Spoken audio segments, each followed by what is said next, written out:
It is known in November. The time is upon us. We must move with great sensitivity to uphold our honor. Now, this is a full guide on how to survive, and more than that, how to thrive. Now, to begin, I want to discuss with you the benefits of NoFap. So, NoFap is a movement where there is absolutely no room for pornography. None. So, this is what we call edging. The purpose of the challenge may be no nut, but it should also be no porn. Because you see, the second you look, you're going to succumb to that urge. And look, you might say, oh, I'm not that type of guy, etc., etc. No. The answer is clear. That is the only event that happens. And the purpose of the challenge is to prove to yourself that as a man, you're able to uphold your honor. Now, the best thing is that this challenge, it literally makes your brain better. Now, you might think that this is weird. No, Aura, that's not how it works. Look, this is what we call, pornography is what we call a super stimulus. This means that every time you watch it, your brain is flooded with dopamine. You know why? It is the single biggest reward your body can give because that's its whole purpose. Your whole purpose is to procreate. So the best reward it can give is that. And what do you think would happen? In nature, men only see maybe 1, 2 women. Max.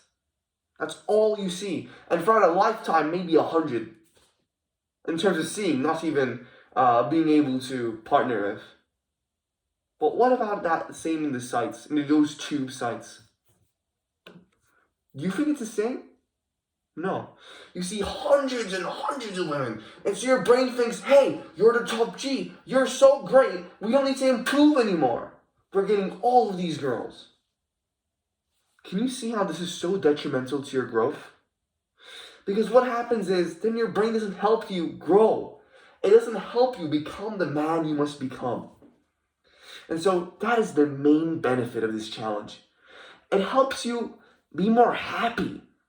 Because that super stimulus is gone. The low-level stimuli, like touching grass, seeing greenery, is so much more important for your brain. The grind is so much more important for your brain. And that's why you see all those memes with Giga Chads getting all the girls. It has some truth. You might think it's just a joke or whatever, but it does have some truth because they don't go around. They don't need to watch pornography every day, do they? No. Now, to move on from the benefits, let's move on to how you're supposed to survive, because what's going to happen is you're going to have that urge at some point. It'll happen. So what you must do to counteract this is, 1, find your purpose. Find a mission. For example, your purpose could be helping others become who they really want to become. Your purpose could be developing a drug to cure cancer. Now, these are really far-fetched goals, you can say. However, every man needs a purpose. Every man needs a mission. Now, do you think that it's appropriate for a man on a mission? Maybe your mission is to help your family get out of the slums. Maybe your mission is to retire your mom. Do you think it's appropriate for such a person to spend hours on that crap? Is it? Do you think it's appropriate for such a person to break their own honor? Absolutely not. And as a result, you gotta always tie it back to your mission and purpose. You gotta have a drive. Now, the second option is not option, but the second thing you must do and keep in mind is HALTS, halts. Whenever you have an urge, halts. H, hunger. A, anger. L, loneliness. T, tired, being tired. And S was stressed. So if you're feeling any of those emotions, keep that in mind and find a solution to that. Because porn won't solve that. What will solve it is finding a solution to that 5 fundamental problems. HALTS, halts. Now, another key thing you must pay attention to is getting rid of all the other activities which lead to it. For example, Instagram. The algorithm wants to push to you these really, really unnormal chicks that you won't normally be getting. Let's be honest. You won't normally get those chicks. And that might lead to such a event in which you fail yourself. You fail the challenge. So you must prevent that. Another thing I would mention is that you must always stay true to yourself.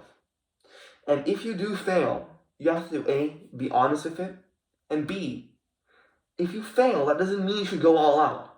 No, that is a lifelong thing. It's a lifelong ordeal. And as a result, you should treat it that way. If you succumb once, that doesn't mean you should do it once, twice, 3, 4, 5. Do not have streaks. Okay? Streaks do not work. What you should have is, say, there's 30 days in a month. Maybe last month, out of those 30 days, every day you've had twice. Now, you're a degenerate, let's be honest. But that means that out of all of those days, you had 100% of having. 100% of those days you've had. But next month, let's say, you failed on that one day. You think that's equal to that last month? Let's say you fail on the 15th of November. Do you think that's equal to the last month? No. What you would have done is 1/30th of a loss. So 1 divided by 30, whatever the hell that is. It's only that percent of failure. It's like an exam. If you get a 95 instead of 100, who cares? So if you get a 95, why should you throw the exam away? It makes no sense. And my final message is that you can do it. Believe in yourself. Don't let all the beta males make you think that it's something unbeneficial. Make you think that it's impossible. You can do it. I believe in you. See you later, man. Bye.